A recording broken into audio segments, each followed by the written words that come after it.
Hi again. Welcome back. Thanks for being here. I'm Nick, and this is Dr. Cranky Pants Reads. This week and next week, I'm gonna tackle the BookTube Newbie Tag.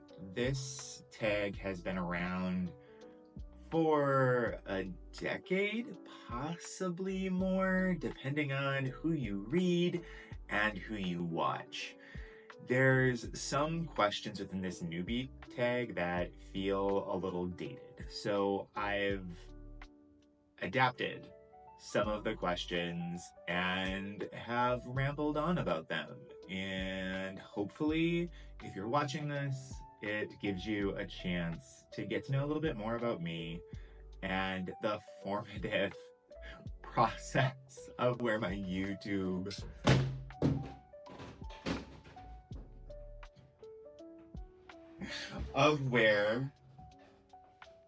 pause.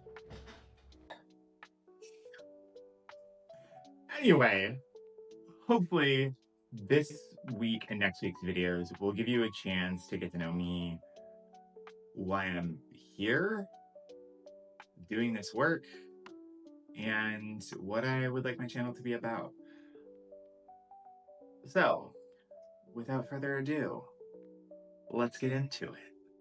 Question number 1, why did I start this YouTube channel? That is a great question because it has been a roller coaster of like 3 weeks. And I'm really questioning my sanity at this point, but it has been fun. And I think it comes down to 3 things that keep motivating me. And one is community. I've really enjoyed BookTube as a passive observer for a while.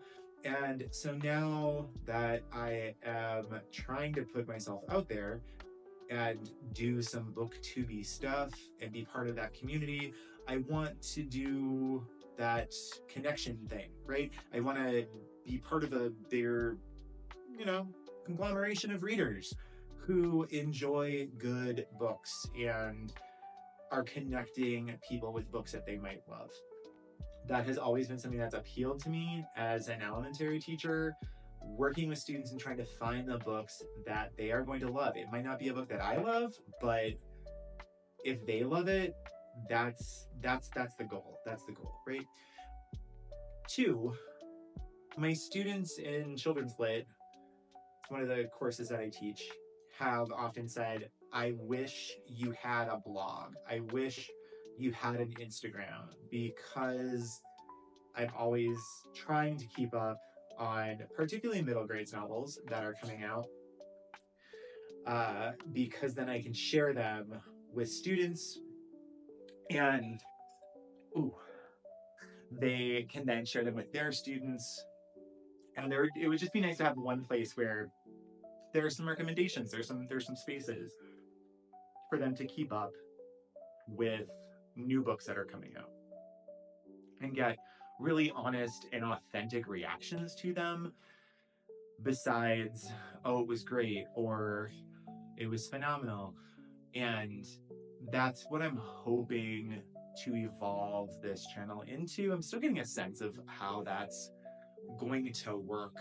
And then 3, I am getting older and I don't want to forget what it's like to learn new things. I don't want to forget what it's like to take risks. I don't want to forget what it's like to do something that you're uncomfortable with. And this is really uncomfortable, both from a being in front of the camera standpoint and just not having the skill set.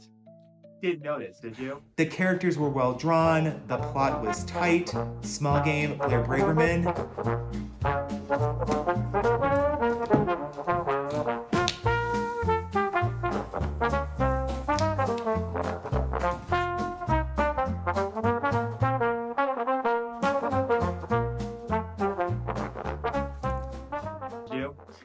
That I don't have the skill set. I mean, look at this framing, look at this staging. This is amazing right here. Lighting, chef's kiss, perfect. So I'm looking forward to learning more about the process, and I've really enjoyed what I've learned so far. Has it been easy? No. Not even the most basic things have been easy, but that's the way that that's supposed to be. Like that's not a terrible thing. Like learning is hard, and you have to be willing to suck at something for a while before you're good at it. So I'm just in that suckage stage. So to bring it all together, I started this channel because I want to be part of a larger digital community around people who love to read and the books that they love to read and the books they think others might love reading. I wanted to create a visual diary, really, of stuff that I have read, stuff that's really resonated, stuff that's a bit confusing to me in terms of did I like it, did I not? And then I wanna learn a new skill set. I want to be growing as a person who can do things in the world. I've written books, I've written articles, I've not sustained a YouTube channel. That feels like an interesting challenge. So game on, BookTube. Uh, be prepared for some more terribly, shabbily produced BookTube videos coming your way. But that's why I started.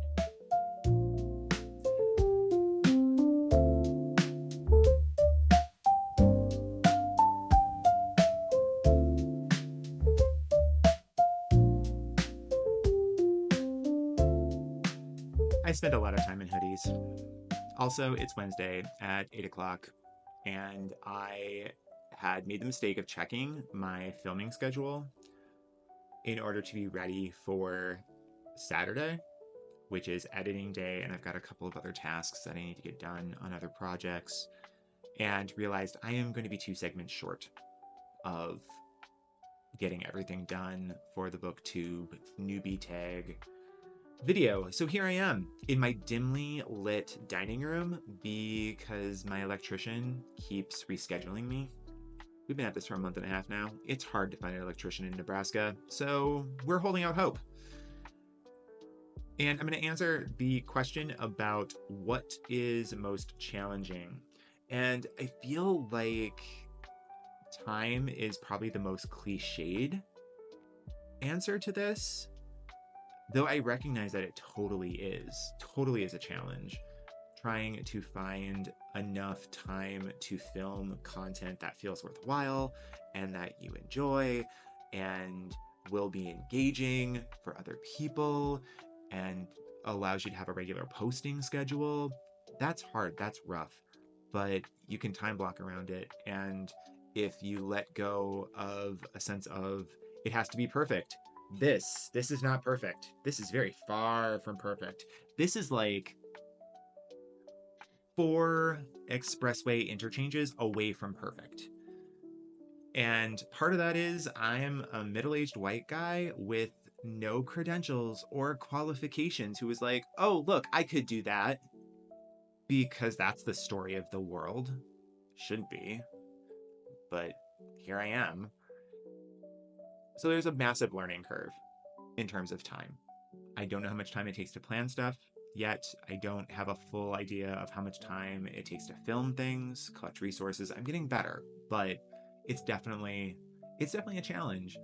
The other thing is also probably fairly cliched, but I'm not used to seeing myself this much on camera or on screen when editing, and there's a lot of just intrusive thoughts that enter into your brain as you're trying to think through what other people see when they look at your video, when they watch your video, if they watch your video. And so I'll find myself thinking something like, you look like a drumstick. You look like a drumstick. This is why you're single.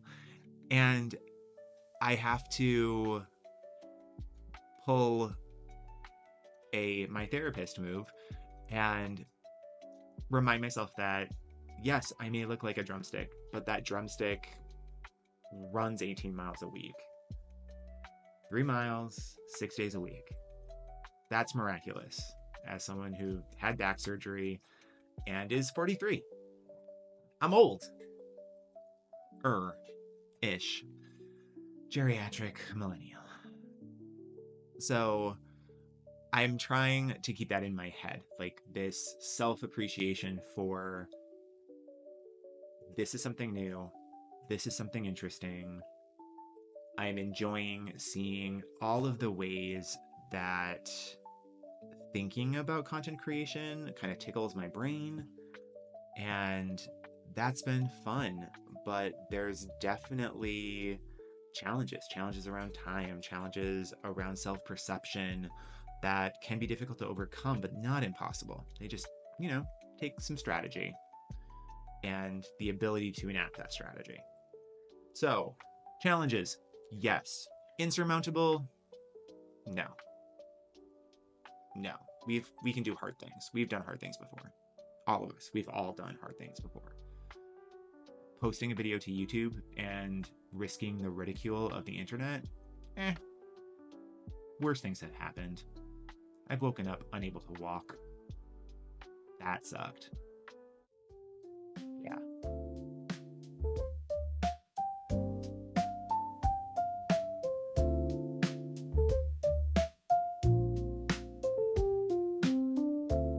So let's move on to a different question. What am I currently reading? And this one can irk some people because I'm a book non-monogamist. I have multiple books going on at the same time, different contexts. They all know about each other. They're all cool. We understand. We have an understanding. And I've been able to compartmentalize and continue to understand the books as I move from one context to another. So I've got multiple books that I'm reading right now. My kind of personal pleasure book is The Line of Beauty, Ellen Hollinghurst. If you watched my September What I Read video, first off, thank you. No, it wasn't the best. I'm getting better. One of the things that I said in that video was I was struggling with this book. I was slogging. And then there came this point where I just emerged out of this chapter, this section of slog, and all of a sudden all the slogging made sense, and I understood like why that was happening in the book, and it became much more interesting, and I'm back to enjoying it again. I don't want Nick to die anymore. But Alan Hollinghurst has called this his AIDS novel, so I know what's going to happen, and I'm not looking forward to it. But I am back to enjoying it. I just haven't had as much time to read this one because I am working through some other books, and have just actually been like dead tired at night, so I lose my evening reading hours.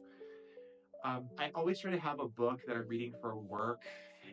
Working in academia, books provide a more long form, in-depth kind of exploration of a topic, where I also try to read about an article a day just to keep on top of what's happening in the field.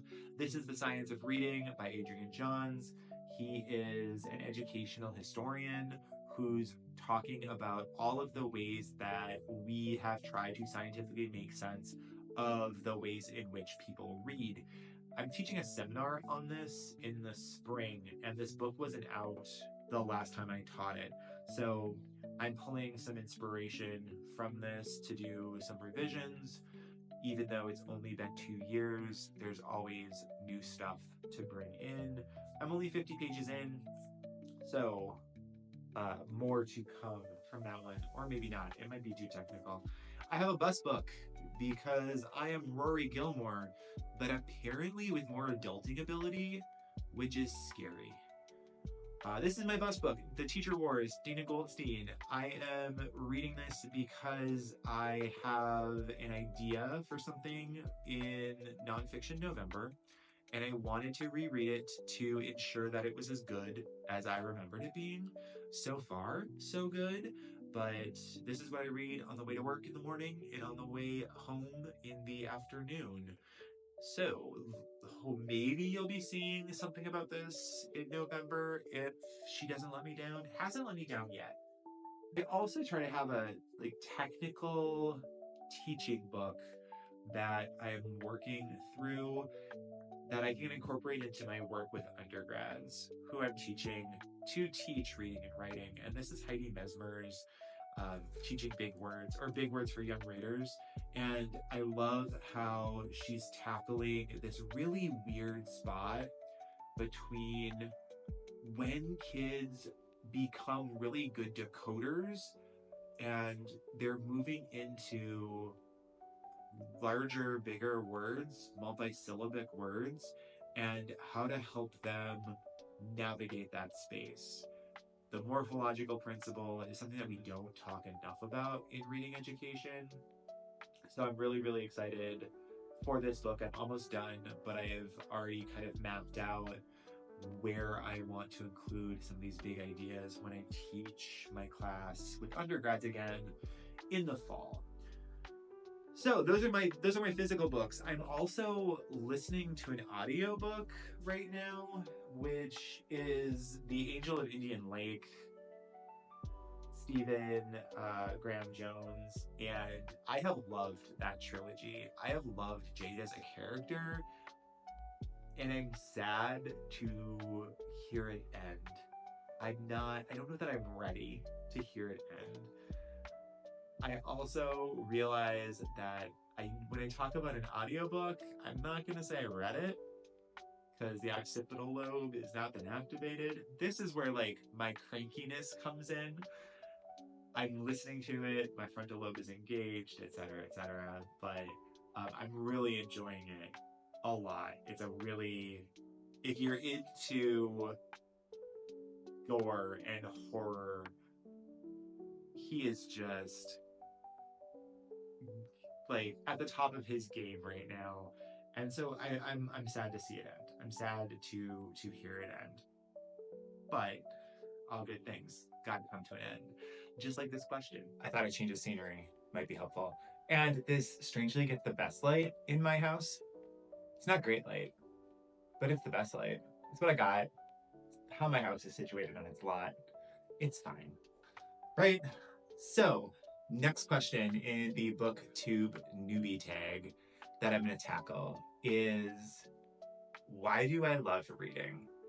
And this is, I'm going to finish this, not finish. I'm going to work on this candy corn hat because I got babies who need candy corn hats in the month of October, and October's almost over. I know it's not halfway done yet, but it feels like it's almost over. So I'm going to talk and knit at the same time because I can do multiple things. And this might just be more interesting than listening to me talk. So I love reading in some weird ways. So much so that I made it my job. I literally teach pre-service teachers how to teach reading.